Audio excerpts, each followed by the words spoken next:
Nothing in this podcast or on our website should be construed as medical advice. Consult your healthcare provider for your individual nutritional and medical needs. The information presented is based on our research and is strictly that of the author and not necessarily those of any professional group or other individual.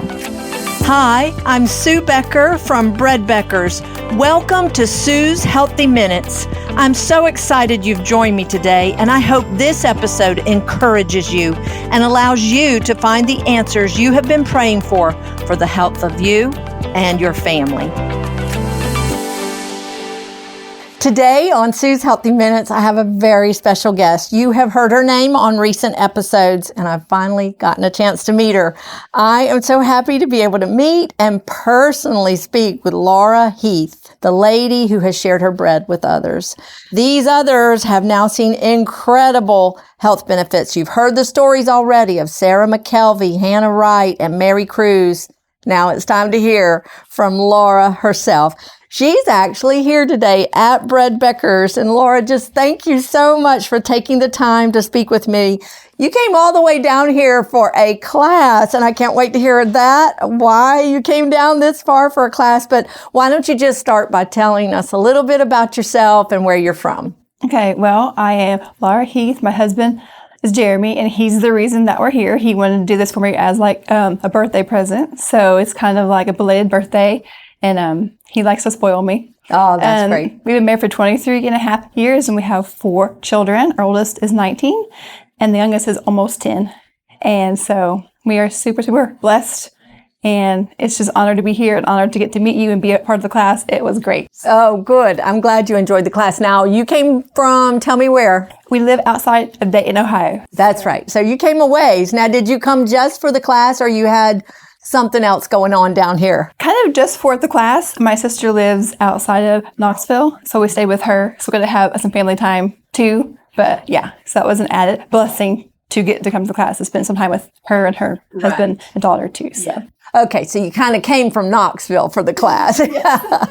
Oh, wow. That is just so amazing. So I got to know, what led you to milling your own grain and making your own bread and finding the Beckers? Well, back in the summer of 2020, some friends of ours came from Washington State, and she milled her own wheat, and she had a hand crank mill. Oh, wow. And they live off grid at the top of a mountain, and she's inspiration for sure. But when she was telling me all about it, I was like, I can't do this sustainably. Like, I just wasn't ready at the time. I just thought, I can't mill my own wheat. I can't do this. Well, but I like to bake, and I was always making stuff, anyway. Well, then 22, like early in the year, I couldn't find the flour that I always used. I was just using white, dead flour. Yeah. I couldn't find the brand that I liked, or if I did find it, was so expensive. And so then I started, well, maybe now it's time to start buying wheat. So I was researching, and I found your website. And I had actually bought a mill, or my husband got me one for my birthday, actually, in April of 22. And I was debating between the Wonder Mill and the Nutri-Mill.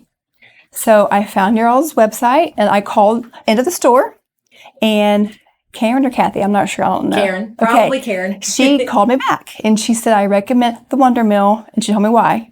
So I canceled the order that I had ordered for the Nutri-Mill, got the Wonder Mill, and I love it. I love the Wonder Mill. It's been so cool to use. And so I was doing all this research. I like to research. I'm a nerd. So I was getting books out from the library and doing stuff. Well, the very first book that came in was your book. I didn't even know it.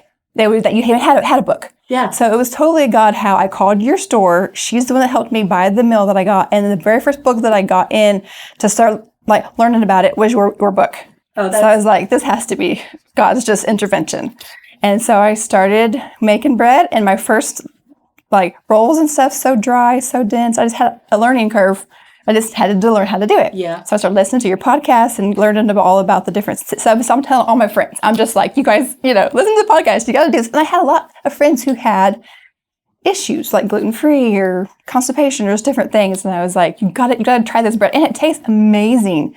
Yes, Sarah, the very first loaf of bread that I had given to Sarah, she's like, does it always taste this good? I was like, yeah, it does. I hated to say that. I'm not trying to brag, but it always turns out this good. Yep.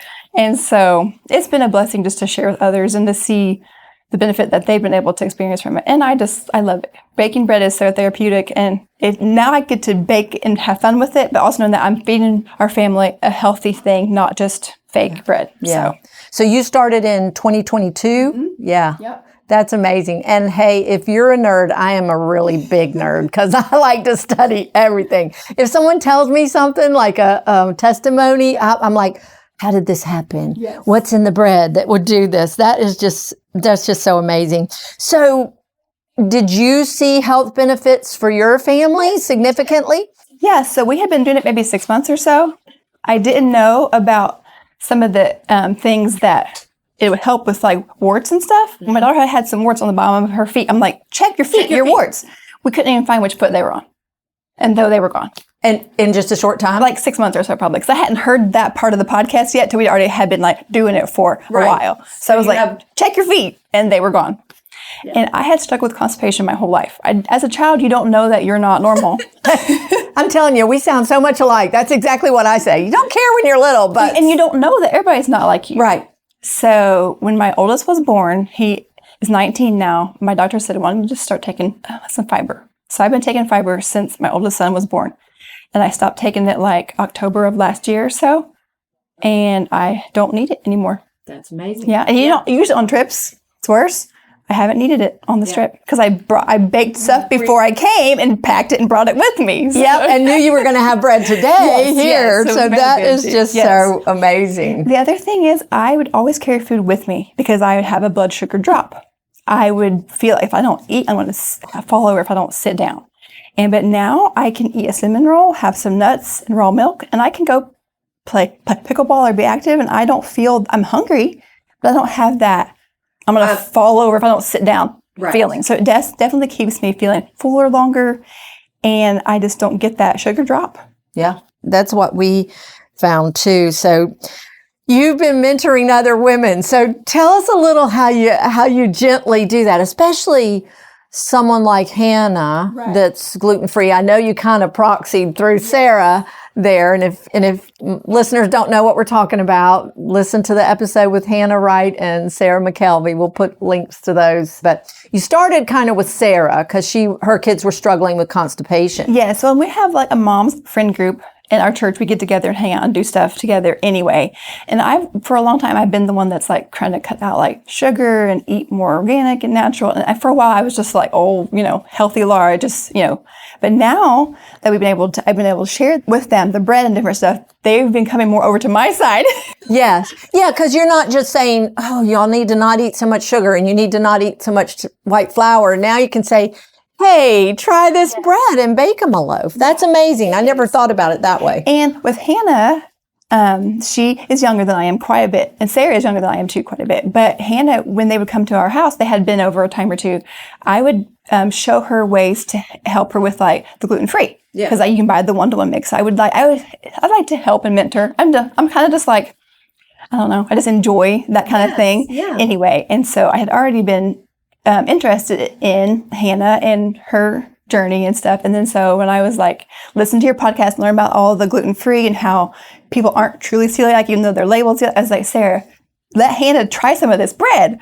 And so I sent some with them. And you heard all that with Hannah's story. Yeah. And then for Sarah, for her kids, and then some other friends from church, Rebecca and Trisha and Mary Cruz. I know you guys are going to be listening. Oh my goodness. I hope they hear and call me because I want to hear their story too. I mean, it's endless now. Yeah. But her mom, Rebecca's mom, had some like sugar issues and stuff. And she actually passed away at a young age. And so Rebecca's like, I don't want that for my family and for myself. So she's like, I want to get like healthier and stuff. So she's like, her husband bought her. We have such a good support group at our church, and our husbands are 100% behind us. Right. And so her husband bought her a mill, and now she's been milling.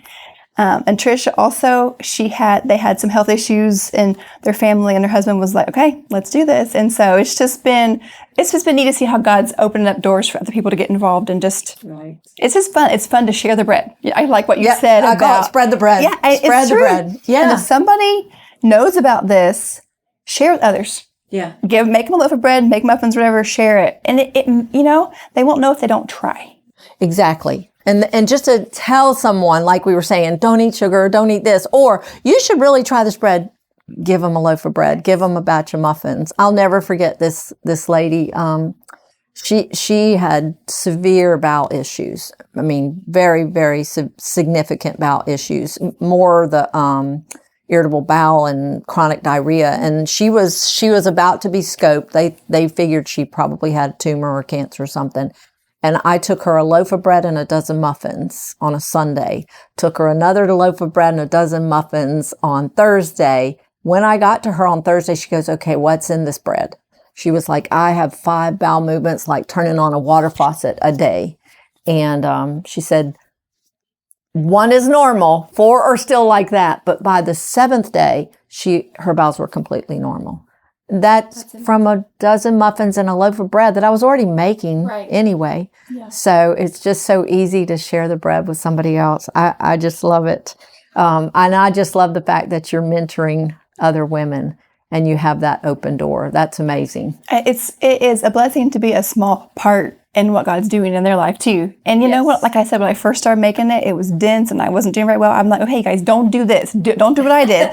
So now all of their all's like, the first batches are turning out way better than mine did because I'm like, here's what you don't do. Yeah. Here's what you need to do. You have been the learning curve for everyone. Yes. That is just wonderful. That's wonderful. I remember years ago, I had only 5 kids at the time, and I took them to the amazing Dr. Denmark, who passed. She was the oldest practicing pediatrician, and she lived just 15 minutes from our house. She passed away at 114 years old, and she had her practice in an old little farmhouse, and you just sat out in the front of the farmhouse and waited for her to call you. She didn't care how long it took, but she saw hundreds of thousands of young children in her day, and families, particularly homeschooling families and large families, would bring their kids there. But I took 5 of my kids there one day, and she was examining them, and she just kept saying, you just have the most healthiest looking kids. They're just all so strong, and none of them had their tonsils at all atrophied. And she goes, I've just never seen such a fine bunch of kids. And this is a lady, a doctor that has seen a lot of children.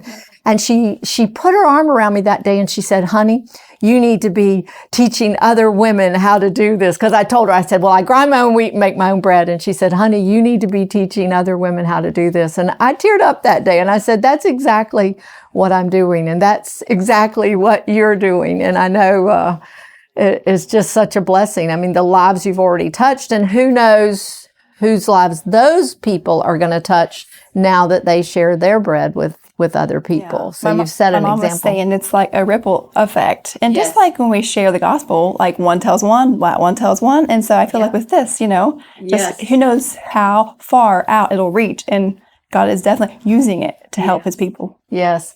I'm just so thankful. Mary Cruz's testimony, it's powerful. I just kept telling the class on Saturday, I'm like, y'all have got to listen to this episode. It's amazing.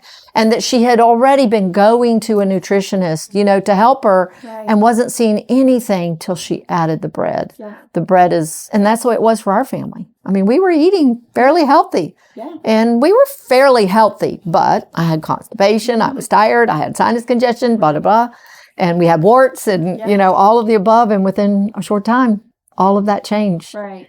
So, well, in like a year and a half ago or so, at the holidays, a lot of people in our church were sick. Yeah. And our family didn't get it. And I know some of that is just how your genetics and whatever. But I think that God was allowing and using the vitamin E and the natural stuff that's in the bread. Yeah. Or if we do get sick, we get over it quickly. But we did not get sick that year when almost everybody else in the church was getting sick. Yeah. And that's what we found too. And I try to tell people, I'm not saying you're never going to get sick, and even a serious health crisis, but I have found you get well and you recover, and you seem to get well faster. Because I know when some of my kids were young, we were going to a church and we had just started going there, and there was this nasty flu that went around. Some of the kids ended up in the hospital, and it was 2 and 3 weeks they were sick with this. And our kids came down with it, and it was 3 days and they were done, And so you're right. I mean, there's genetics in play. I get that. But sometimes I think genetics is blamed for more things than not. I'm saying genetics determines where's your weak link. Where's the place you're going to fall apart first if you're not getting the nutrition that you need. Right. But if you're giving your body what you need, And that's a very generalized statement. I understand that. But that's what I've seen for these last 30-something years. So God bless you for what you're doing, the ministry that God's opened up for you. That's just amazing. And it is a ripple effect. It's just going to keep going. So just like I said, the testimonies are powerful, and you've already told me that you've helped others besides. And so I can't wait. If y'all are listening, give me a shout out, and because I'd love to hear your story. So I know y'all are probably ready to get back to your family. Oh, you got to go shopping. Yes. You do. I just think that's wonderful that you would stay over just a little bit to talk to us. So I always like to give my guests an opportunity to just share whatever's on your mind and heart, to just give the last word of encouragement. I was being interviewed somewhere and they said, it's kind of like the icing on the cake. Do you want to put the icing on the cake? Let's finish this off. So what would you like to leave as a word of encouragement to everyone that's listening to your story today? I'd like to encourage others that if you know about this and you're milling your own and you're making bread, share it with others. And if you're on the receiving end of that, if somebody offers, you try. You won't know if you don't try. And if you are a celiac, a true celiac, you'll know real quick if you can or can't have it. But you won't know if you don't try. So try the bread, share the bread.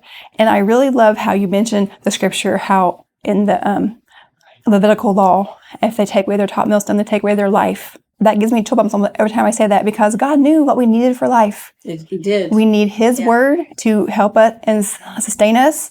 He is the true bread of life, but He knew what we needed to sustain us physically. And so Jesus knew exactly what He was comparing Himself to, and the people knew what He was comparing Himself to. And that scripture that you referenced, Deuteronomy 24, verse 6, I remember where I was the day I read that scripture and it clicked with me.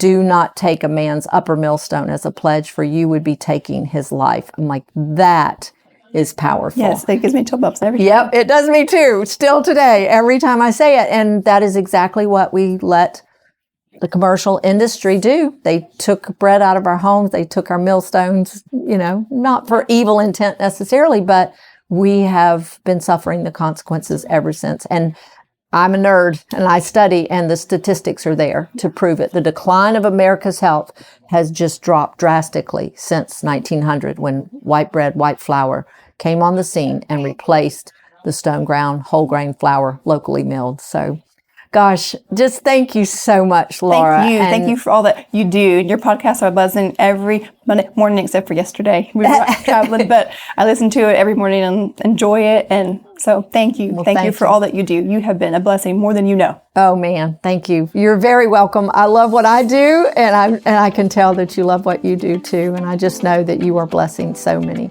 So I just want to thank everyone for listening today. Thank you again, Laura, and your husband, Jeremy, for staying over a little bit of extra time to share with me one-on-one. I don't get to meet people face-to-face too often, so this has been a real blessing. So thank everyone for listening today. And as always, until next time, this is Sue Becker from Bread Beckers with Sue's Healthy Minutes. Sue's Healthy Minutes podcast has been a presentation by the Bread Beckers Incorporated, located in Woodstock, Georgia. For more information, store hours, and learning opportunities, visit breadbeckers.com and follow us on Facebook and Instagram. Make sure to subscribe to this podcast and never miss an episode.